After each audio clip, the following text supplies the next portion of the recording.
All right, so June arrives and you're starting to notice that your blueberries are either coloring up or they're starting to. You saw the flowers come on sometime in spring and then those berries started to form. Now you probably already know not all those blueberries ripen at the same time on the plant.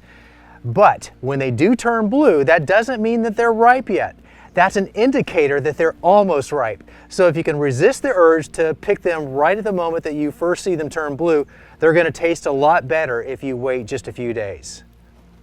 The Tickle test is the way that you test for best blueberry ripeness.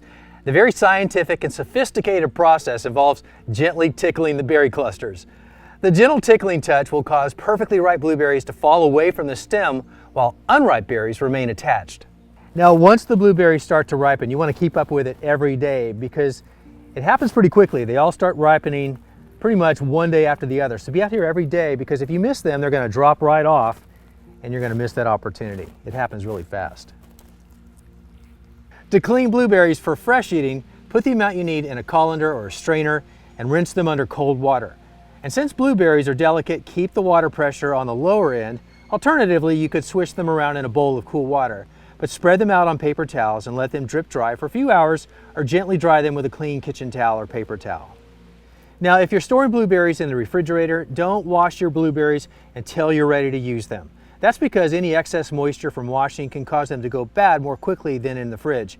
But if you're going to freeze your blueberries, do rinse and dry them before freezing. As for storing, you can store them at room temperature in a large uncovered bowl or container, but don't store fresh blueberries in an airtight container or bag because that can trap moisture and speed up mold and rot. And if you're going to just refrigerate them, it's better to store them in the main part of the refrigerator rather than that crisper drawer to allow for better air circulation. And that way your blueberries can last for up to 2 weeks in the refrigerator, but of course the fresher they are, the better the flavor and texture, so shoot for no more than 1 week in the fridge if possible.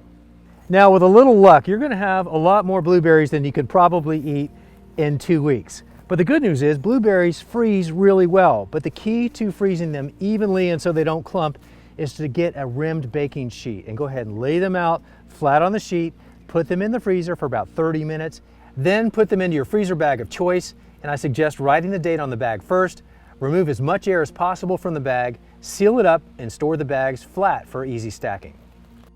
Now I'm here to tell you, if you've never had a fresh blueberry, and I hope that you have by now, or pulled them out of the freezer in the dead of winter, there is nothing better than putting them on your cereal or on your oatmeal or in a smoothie. A little taste of heaven right there. You are in for a real treat. Enjoy.